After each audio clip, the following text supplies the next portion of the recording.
It's very interesting here, about Trump. I'd like to say a few words about how he's going to fool humanity now. You see, it's like Trump has appeared as a savior.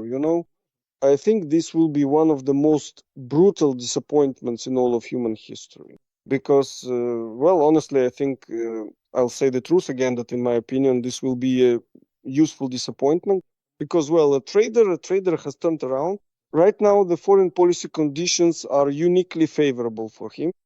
That is, the American domestic political situation is pushing him outward. He's kind of demonstrating this neo-Monroe doctrine, like return back to America and so on. And, everyone is listening to him. So you have the petty bourgeoisie, the middle class, and so on, all sitting there. Basically, different factions of the bourgeoisie have found in him, a caliph for an hour, as they say. They have a new oracle now, honestly. The Oracle Corporation could just put his face on their logo somewhere, but he's just a trader, really. Right now, he's bargaining over war, bargaining over peace, bargaining over international relations, bargaining over China, and so on. Well, the collision with reality is going to be very, very, very harsh, you understand? Because, he's just fooling people even when it comes to peace in Ukraine. How did he start with bargaining? Just with trading. Inflating his own value, his own positions? Yes, with his own capital and so on. So what do you think? I mean, where did his statement go? In his campaign program, he said, I'm quoting his campaign program, I read what he was saying there. He said that within a day he was ready to achieve peace. He said, I will achieve peace in Ukraine within a day. Well, obviously that's nonsense, right? But judging by his current actions, you can see that he was elected in November 4th. Now, what do we have? In January he took office. It's already almost March now. Does it look like he really so what? But how is he achieving this? He's bargaining, he's just shamelessly bargaining, building up his PR campaign, boosting his financial capital, simply raising his own price like a typical sleazy trader. That's all there is to it. You see, and besides, they basically a pair. They have a really interesting configuration right now. Honestly, in the history of the US, I can only recall something like this during the time of Roosevelt, the main one, the younger Roosevelt, Franklin Delano Roosevelt, when there was a co-governance of financial capital and political power. That is, Baruch was essentially running the country along with Roosevelt. Then Roosevelt was poisoned, but the financial capital, of course, remained. And something similar happened during the times of Adams. The first president, that is Jefferson, Adams the second, I think, or whichever number president he was. So, Washington, Jefferson, Adams. Adams was either the third or fourth president of the United States. Back in the era, there was, so to speak, a kind of dual power directly between capital and its politicians, the political representatives of that same capital. And now there is a similar situation in America where, it's like Americans have come to believe a Messiah has appeared in America, and Americans are a very religious nation. And so the Messiah descended to them from an airplane with Donald Trump written on it. Well, honestly, I find it both amusing and a little bit sad for people at the same time, because the encounter with reality will be, I think, more tragic than amusing. You know what I mean? Yeah. Well, that's the thing about illusions. They tend to end harshly, especially capitalist illusions. Yeah. Well, what can you do? It's like the last savior right now. In America, they have their saviors. They've got Sylvester Stallone over there, their savior, and they've got Kevin. Basically, everyone rushed into right-wing politics. Jane Fonda, that American actress, she just announced the need to fight against, just today, or maybe yesterday anyway, the need to fight against Trump's policies. Well, we'll see what they say over there. Yeah, how relevant communism is now. Because, so how are you planning to fight against it? Because, this whole right, left, liberal nonsense, they've just taken their politics to the point of absurdity. I mean, this whole LGBT thing, yeah. And then, democracy and all that. I mean, there's no freedom in LGBT, no freedom in democracy, no economy, no development, nothing at all. It's all just based on the fact that people are being stripped of their culture, some are being robbed, and that's it. And they just give it some kind of the rest life however they can, and they try to make it look like something, just for appearances. That's it. Well, Trump, he's the last hero. It's like that song, who was it by that band? Lagutenko, I think, sang it, I believe. Vaito. It was Tsoi, Tsoi. Good morning, the last hero. If I were them, I would just take, instead of, Donald Trump's campaign slogan, I'd use the song by the band Kino and Victor Tsoi. Good morning, last hero. Well, let's see, guys. Let's see what happens to you in a few years. You know what I mean? It's just, well, yeah, honestly, it's kind of a shame, to be honest, what was said.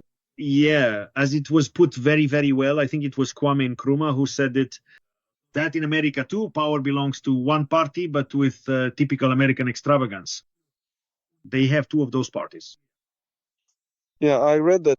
I think you posted that somewhere, or I remember that phrase from somewhere. Yeah, that's right. That's a valid point. I mean, even Trump, you see, he fits perfectly into that. For those who don't know, someone was quoting that American communists, even Trump himself, fits perfectly into this formula because he's the embodiment of extravagance.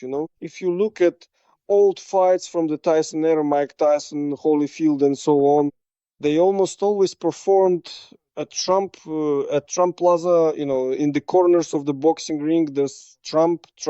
He comes out on stage. He was in Home Alone. He's got those beautiful wives. That hairstyle, basically, it's like Elon Musk with his own thing going on. He'd probably shove that hand up his own ass. Yeah, that's it. Just, well, like, who exactly is Abraham Lincoln in the grand historical narrative of America? Lincoln was quite possibly the very same, just as much of a truly flamboyant and attention-grabbing character as Donald Trump in his own unique way. It's just that Lincoln operated in slightly different circumstances. Secondly, he was a very different kind of person. And then, was it a series or a movie where they portrayed Lincoln as a vampire hunter? Now they have Trump, like Tate, is basically a vampire hunter. I mean, if you look at the situation soberly, the United States of America, 400 million people, it's practically the new Babylon, the richest country, and so on. And yet, how deeply have they deluded themselves to believe in this cheap, stinking clown as their last hope, their final, their last keyhole to escape? It's honestly hilarious. It's kind of like, so, I mean, the only thing I would advise Americans right now is to reconsider. Well, I could recommend the movie Wag the Dog, but actually, no, even that doesn't capture all the full absurdity of the situation with Trump. With Vance, it's like Brewster's Millions, specifically Brewster's Millions, when there's the election campaign and those journalists are saying, vote for none of the above. Exactly. But the thing is, the movie was made, guys. You made it, not Georgi Danelia, not Gaidai. You yourselves, an American great director with great actors, made it about America in the 80s. How long ago was that? 40 years, almost 50 years have passed already. Don't you watch your own movies or what? Understand? Yeah.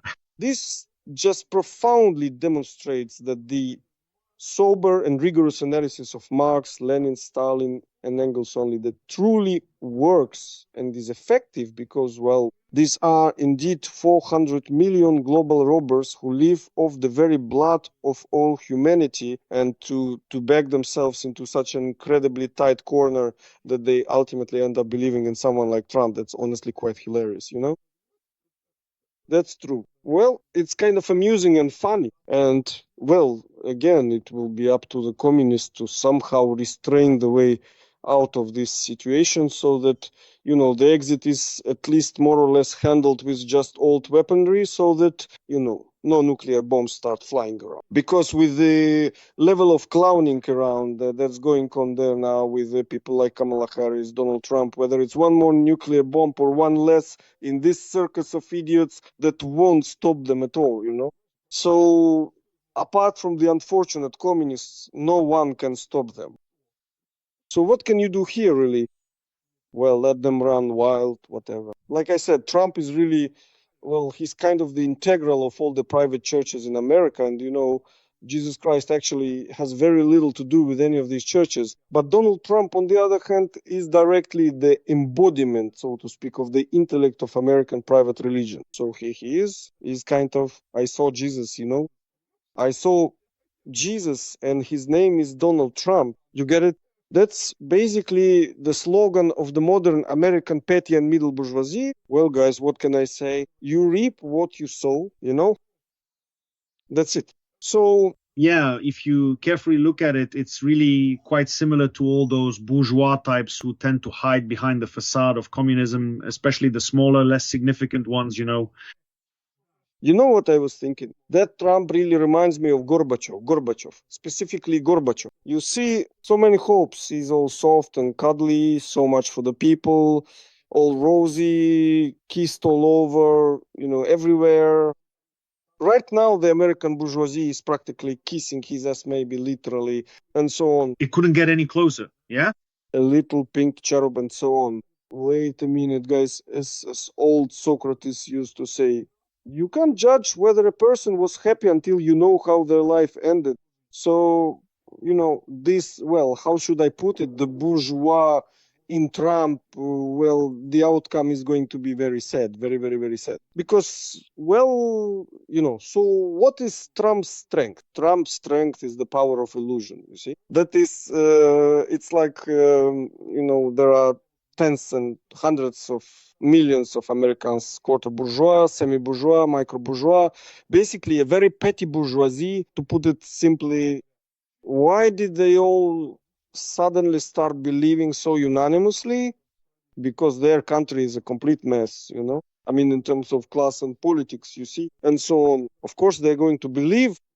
If you don't believe in Trump, obviously you'll end up believing in the devil himself, So, that's how it is. Well, it's obvious. So this explains the nature of this inflated illusion. And from the specifics of this illusion, from the scale of the illusion, you can see the underlying problems. So if I see the shadow, I can assume that, the size of the problem itself, since the illusion is so big, the problem must be pretty big too, And you can't just get rid of the problem. The shadow is right there. I see the shadow. Well, the problem is what we've talked about for a long time, that, the guys kind of started perestroika, kind of like there was this good old movie. There, actually, Mikhalkov's brother, Andron Mikhalkov Konchalovsky, was the main director. He was in America making a film. He had already moved there in the 80s. By the way, Sly played the lead role. There, Stallone was in it.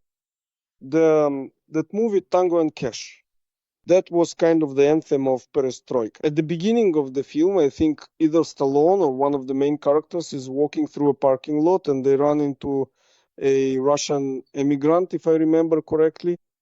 And this immigrant, they have some sort of purely verbal conflict. And then he rips open his shirt on his chest, and, in broken Russian, he says, Perestroika. I think that's what was written on his shirt. So you see, they were all having fun with it. You know what I mean? And so you see, it seemed like Gorbachev was this organic problem of the Russian people. So the idea is that Russian people are so stupid they could fall for someone like Yeltsin or Gorbachev. Wait, guys, hold on. What about Clinton? What about Biden? Even Obama, right? Obama too, change will change everything. Yeah.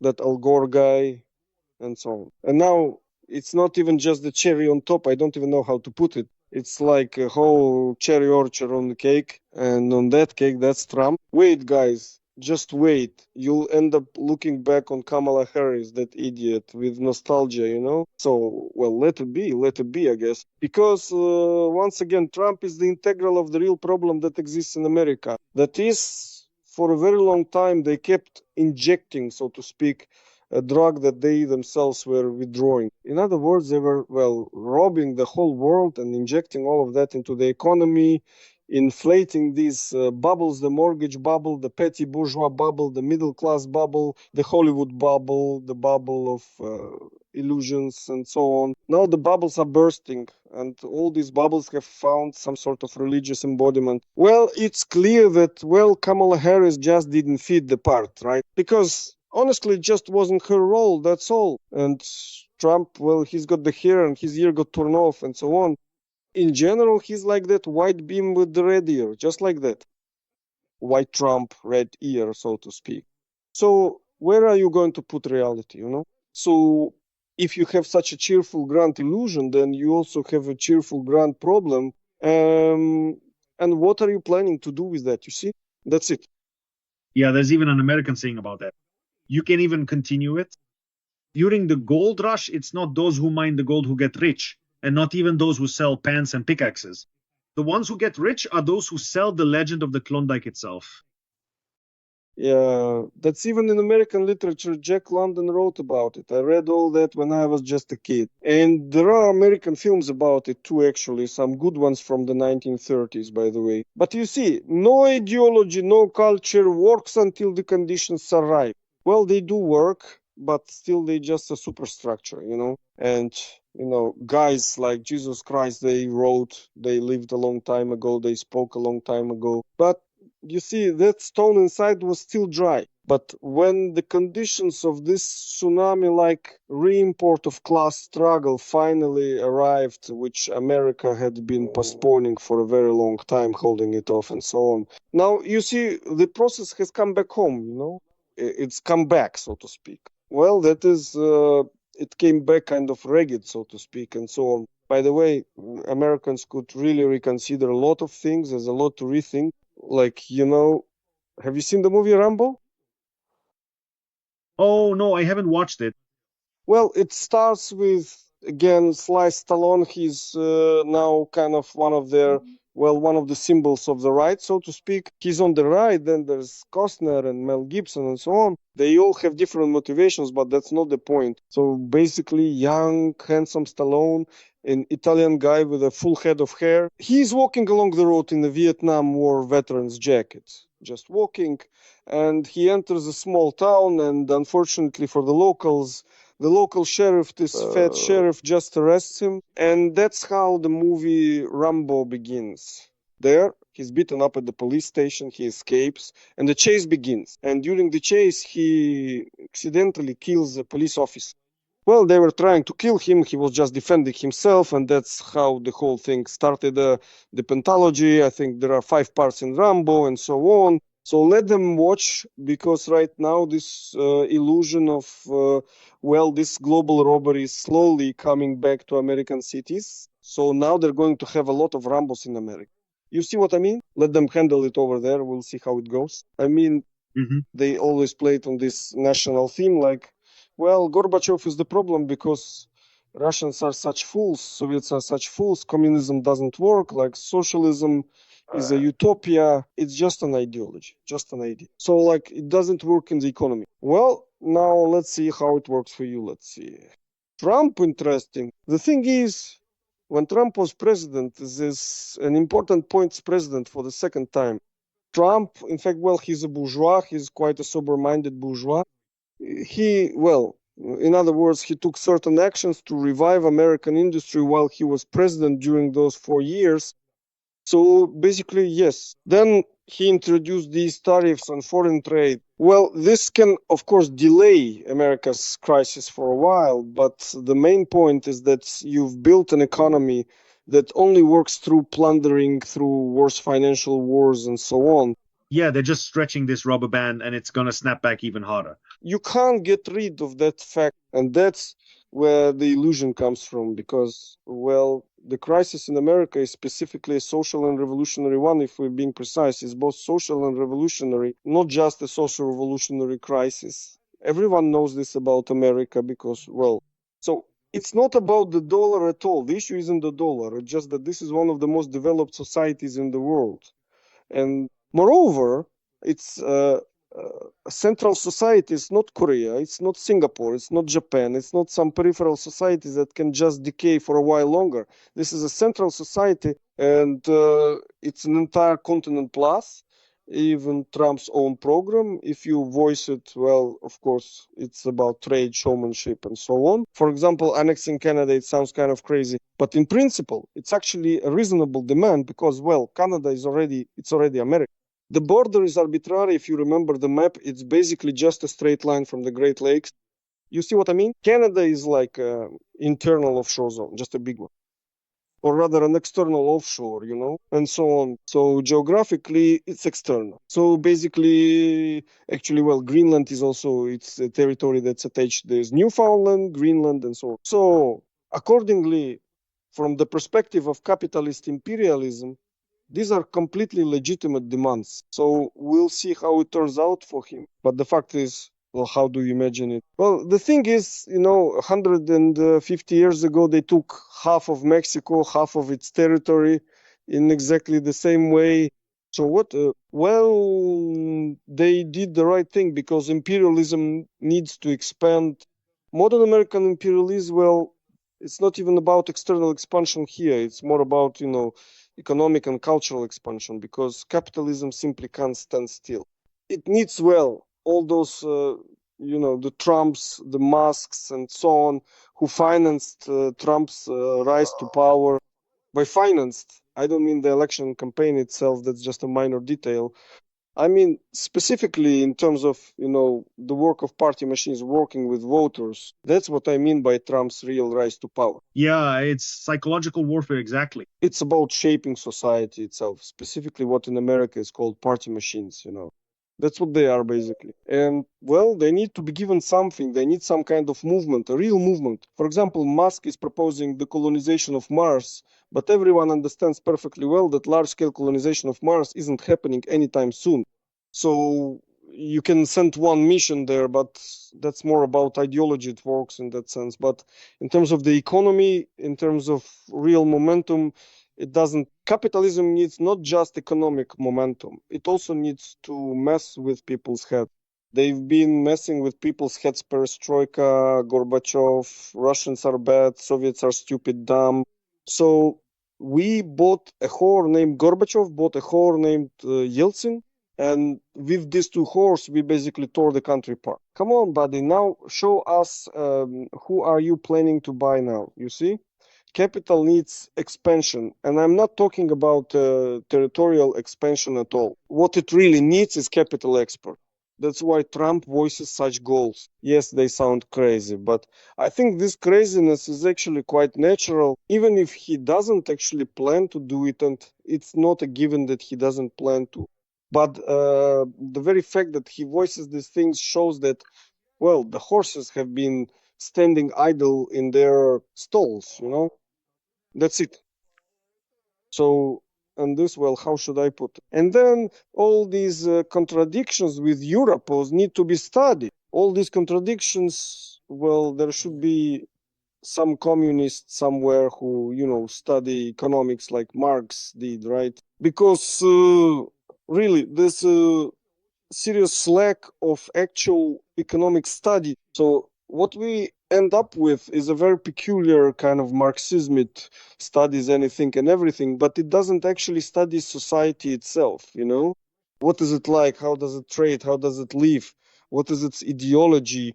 Why does it have such an ideology? How is it there? How does it produce, And so on. Here, that is accordingly, well, in fact, it is very, very, very weakening because here we are wandering around in the dark in many ways, you understand? Because Well, yes, because we come to this practical solution of questions and then we don't get an answer.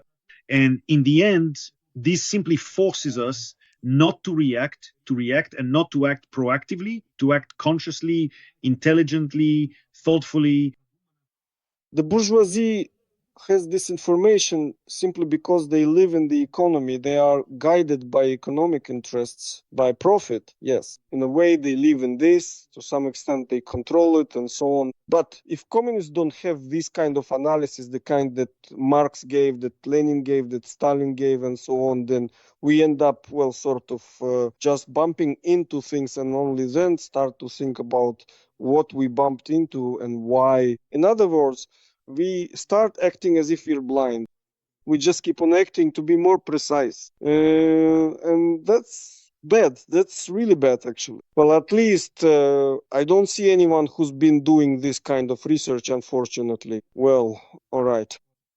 We extend our sincere thanks to our dedicated readers, our attentive listeners, and our loyal comrades who consistently listen to us and graciously subscribe to our content. See you next time.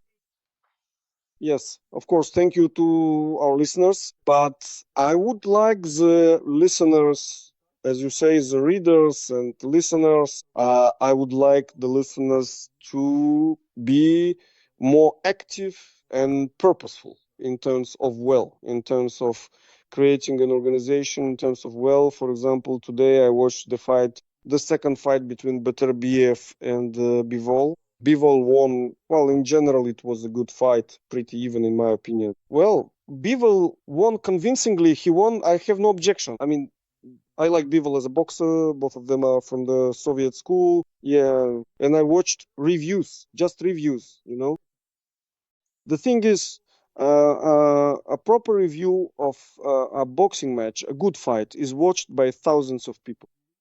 It has several tens of thousands of views.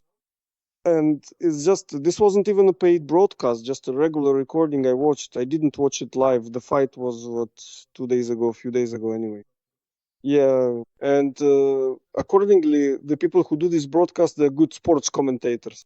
I kind of know these guys, the ones who do this, they are professional journalists, but for a single broadcast, they collect, starting from about around 30,000 rubles. Yeah. Sometimes more, sometimes much more. So when there are big events, they've collected 100, 200,000. I've seen both 100 and 200,000 there. The question is, comrades, communists, comrades, listeners, workers, what about you? Do you understand? So it turns out when there are two good boxers, by the way, do you know what kind of fees Beterbiev and Bivol get? Do you have any idea what the purse is for their second fight? And for the first one too? It must be absolutely incredibly huge. Probably millions. Well, that's obvious. Do you know the exact number or not? If you don't know what to do, okay, Saudi Arabia organized it. Each of them was guaranteed a 10 million payout for the first fight. And that's not counting advertising, pay-per-view, those prepaid views and so on. Well, basically, around 10 to 15. So in Russian money, that's at least $1 billion per boxer. That's the minimum payment for the first fight. I watched second one. You see, so if the workers' movement doesn't have any problems, these structural ones, if, say, Semyon is a good communist commentator, then apparently there are no problems with the party or with its funding or with viewership or with outreach and so on, and with support, right?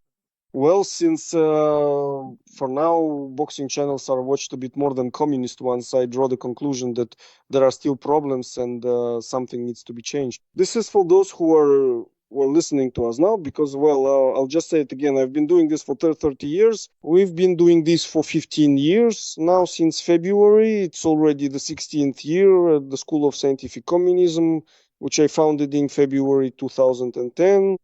So on the 13th of February, we had our first class, and now it's already our 16th year. That's it.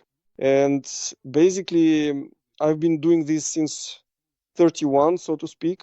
And as they say, it's not for me to judge, as the saying goes, but actually, it is for me to judge. And so, if you fellow workers, fellow communists don't see a problem here, then honestly, you can just get lost. Such workers, such communists, that's my message to those who don't see a problem here. So that's it. With that, as the classics used to say, we take our leave and wish you all the best. Yes, that's all. All right, goodbye. All the best to you too. Bye. Thank you, Ruslan. Take care.